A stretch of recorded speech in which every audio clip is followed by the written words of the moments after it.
नमस्कार मैत्रिणींनो, स्वागत आहे आपलं सीताच्या स्वयंपाकमध्ये। तर आज मी तुम्हाला भन्नाट अशी पारंपरिक रेसिपी दाखवणार आहे। चण्याची डाळ आणि कांदे पाण्यात भिजवून तर पहा काय चमत्कार होतोय आणि काय रेसिपी बनते ती। अगदी सोपी, अगदी पारंपरिक रेसिपी आहे। नक्कीच पहा तुम्ही। ही चण्याची डाळ मी आणि कांदे पाण्यात भिजत ठेवलेली आहे आणि ही पहा आता जवळजवळ 15-20 मिनिटं भिजवायची, जास्त नाही भिजवायचे आणि नंतर मग काढून दाखवते तुम्हाला। 15-20 मिनिटात डाळ पण भिजणार आहे बरेपैकी। हे बघा, बरीचशी डाळ भिजलेली आहे 15-20 मिनिटात। आणि हे कांदे काढून घेते आता। कांदे कशासाठी पाण्यात भिजवायचे, डाळ कशासाठी पाण्यात भिजवायची ते नक्कीच सांगणार पुढे आता तुम्हाला। तर ही डाळ आहे ना, हे बघा बऱ्यापैकी भिजलेली आहे डाळ।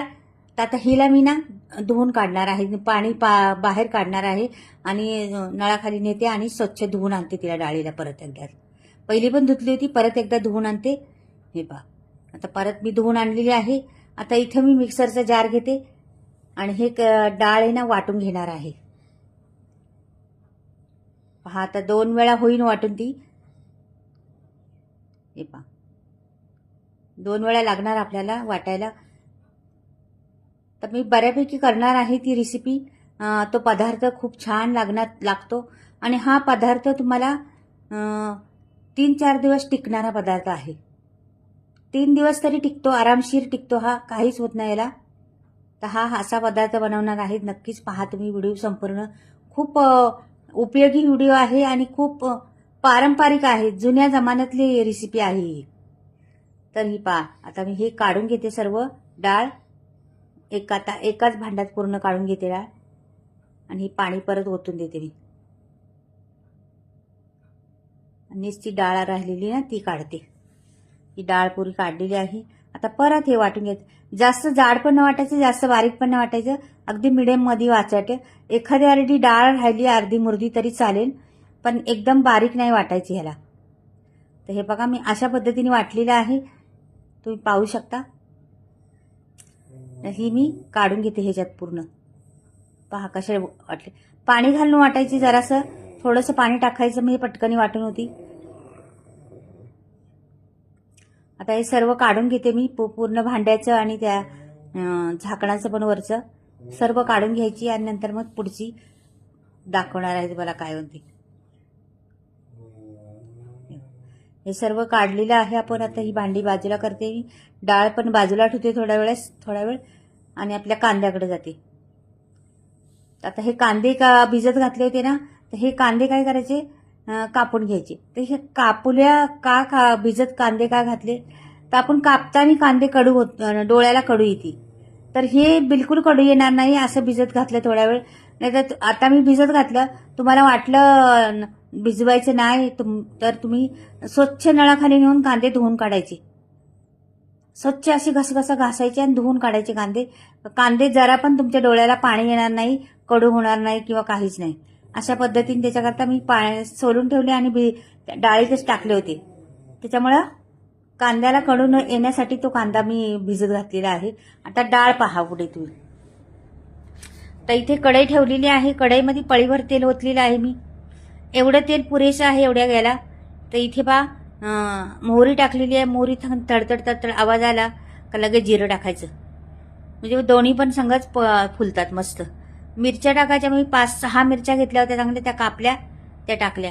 इथं कढीपत्ता आणि लसूण मी टेचून घेतला होता आणि कढीपत्ता टाकलेला आहे। हे पहा, छान असा मिक्स करायचं, छान कढीपत्त्याचा आणि लसणाचा सुगंध गेला पाहिजे त्याच्यामध्ये। आणि हा कांदा कापलेला आहे, हा संपूर्ण 3 कांदे मी कापले होते ना, ते पूर्ण टाकलेले आहे मी याच्यात। कांद्याचा कडूपणा नाहीसा झालेला आहे। आता कांद्याचा थोडासा उग्रपणा राहिलेला आहे, तो घालवायचा भाजण्यामध्ये। तर भाजून गेला का, ट्रान्सपोर्ट झाला कांदा का दुसरी चिन्हच टाकायची आपल्याला। तर कोथिंबीर चांगली मूठभर घेतली होती, वाटीभर कोथिंबीर मी चिरली होती, दांड्यासकट चिरली होती, दांडे पण घेतलेले आहेत त्याच्यात। छान अशी परतून घ्यायची। कोथिंबीरीचा स्वाद खूप या रेसिपीला म्हणतात ना जान आणतो तसं। आणि कांदे तर खूपच रेसिपीचं हे आहे वैशिष्ट्य म्हटलं ना तरी चालेल। तर कांदे आणि कोथिंबीर घालायची ह्या रेसिपीला। आता एक अर्धा चमचा मी हळद टाकलेली आहे आणि पाव चमचा मी हिंग टाकणार आहे याला। डाळीचा असल्यामुळे हिंग टाकायचा, सुगंध पण छान येतो आणि डाळ पचायला पण हलकी जाते, त्याच्यामुळे हिंग टाकायचाच ह्याच्यात. आणि हळद टाकलेली आहे, रंगाला पण छान दिसतं आणि आपल्या शरीरासाठी बी उत्तम आहे हळद. छान परतून घ्यायचं, अजून बी परतायचं चांगलं. आता वरून मी थोडंसं खोबरं टाकते, खोबऱ्याचा किस. आणखीन छान लागते ही रेसिपी खोबरं टाकल्यामुळं, चव येते वेगळी.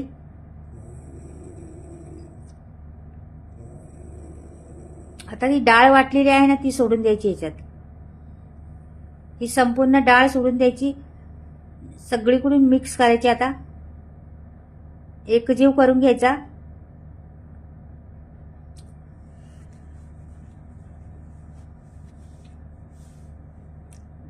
कढईला छान पकडीने धरून व्यवस्थितशीर एकसंग झाली पाहिजे डाळ.